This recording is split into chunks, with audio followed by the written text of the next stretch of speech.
চাঁদা থেকে আসানসোল যাওয়ার সার্ভিস রোডের অবস্থা বেহাল। জাতীয় সড়কের পাশে সার্ভিস রোড প্রায় ভগ্নদশায়। জীবনের ঝুঁকি নিয়ে মানুষ এই রাস্তায় যাতায়াত করছেন। এই এলাকায় রয়েছে বিদ্যালয়, যেখানে ছাত্রছাত্রীরাও অসুবিধায় পড়ে। এ বিষয় নিয়ে আজ স্থানীয় বাসিন্দা এবং পড়ুয়ারা বিক্ষোভ প্রদর্শন করেন। অনেকবার আধিকারিকদের বলা সত্ত্বেও কোনো কাজ হয়নি। এই অঞ্চলে দুটি স্কুল রয়েছে, যেখানে পড়ুয়ারা সব থেকে বেশি সমস্যায় পড়েছেন। স্থানীয় স্কুলের ডিরেক্টর পরিমল মাঝি জানান, যদি সমস্যার সমাধান না হয় তাহলে আগামী দিনে শিক্ষক, শিক্ষিকা, পড়ুয়া, অভিভাবক, স্থানীয় মানুষজন একত্রিত হয়ে জিটি রোডে পথ অবরোধে বসবেন।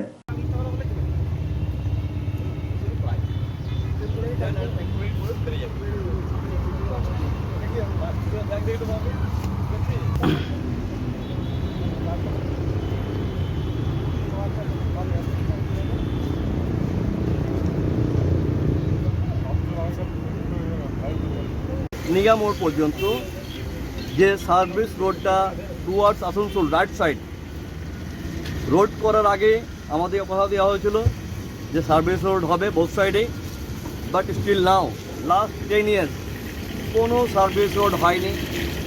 দুটো স্কুল আছে, অনেক বিজনেসম্যান আছে, তারা ব্যবসা করছেন, গাড়ি আটকে যাচ্ছে, বাচ্চাদের অ্যাক্সিডেন্ট হয়েছে। যাই হোক, আমরা ঊর্ধ্বতন কর্তৃপক্ষের কাছে অনেকবার লেটার করেছি, ওনাদেরকে বলেছি আমরা যে ব্যবস্থাটা নেন, একটু ছেলে মেয়েদের অ্যাক্সিডেন্ট হয়েছে সেটা সেভ করার জন্য। তো স্যার এসেছিলেন, এনএইচ অফিসাররা এসেছিলেন, ওনারা বললেন আমরা দেখছি কীভাবে কী করা যায়। স্যার মানে কি ব্যবস্থা নেবেন এনএইচের লোকেরা? এনএইচ তো বলে গেলেন আমরা দেখছি, ঊর্ধ্বতন কর্তৃপক্ষ আজকে কিছু হয়েছে? আজ কোনো আমাদেরকে ডিসিশন জানাননি, শুধু বললেন আপনারা আরেকবার মেল করুন, আরেকবার চিঠি চাপাটি করুন। এই তো দীর্ঘদিন ধরে এটা চলছে। দীর্ঘদিন ধরে স্যার আমরা প্রবলেম ফেস করছি, দীর্ঘদিন। যদি এই সুরাহা না হয় তাহলে তো গার্জিয়ানরা বিভিন্নভাবে বিভিন্ন চিন্তা ভাবনা করছে, ওনারা কী ভাবছে, ওনাদের মতো করে ভাবছেন ওনারা। এইভাবে চলতে পারে না, ছেলে মেয়েদের অ্যাক্সিডেন্ট হয়ে যাচ্ছে, হাত পা ভেঙে যাচ্ছে, বাচ্চারা পরীক্ষা দিতে পারছে না। কিছু কিছু প্রেগনেন্ট মহিলা আছেন, যারা মা আছেন, তারাও বাইক নিয়ে পড়ে যাচ্ছে স্কুল নিয়ে। তো এই চ্যানেলের থ্রু দিয়ে আমরা ঊর্ধ্বতন কর্তৃপক্ষের দৃষ্টিকোণ মানে আমরা চাইছি যে যেন আমাদের সলিউশন হয়। আপনার নাম? পরিমল মাঝি, director of the southern model school, চাঁদা।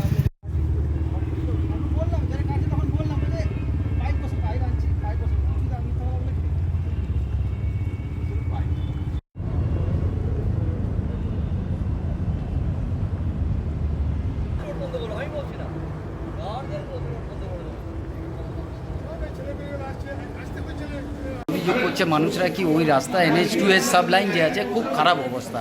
ওটা আমিও দেখেছি, আমাকে কমপ্লেনও দিয়েছে। আমরা অলরেডি এটা এনএইচকে আমরা চিঠি করছি, লেটার করছি, বা ওনাদের অফিসার যারা আছেন যোগাযোগ করে আমরা চেষ্টা করছি যাতে ওটাকে মেরামত করে দেওয়া যায়। जब आपको किराने के सामान और दैनिक आवश्यक वस्तुओं के लिए हलचल भरे बाजार से निपटना हो तो हर दिन एक चुनौती की तरह महसूस हो सकता है। भीड़ भरी बसों में यात्रा करने, भारी बैग के साथ संघर्ष करने और एक दुकान से दूसरी दुकान पर जाने की कल्पना कीजिए। लेकिन रुकिए, अगर कोई बेहतर तरीका होता तो क्या होता? टीओज ऐप, आपकी अंतिम सुविधा आपकी उंगलियों पर। घरेलू किराने के सामान से लेकर पालतू भोजन, सब्जियां, डिटर्जेंट और भी बहुत कुछ, सब कुछ बाहर निकले बिना ऑर्डर करें। यस, ये इतना ही आसान है। टीओज ऐप जल्दी आपके शहर में लॉन्च हो रहा है। इसी बीच अपना ऑर्डर हमें व्हाट्सएप के माध्यम से दें या हमें 7384253434 पर कॉल करें।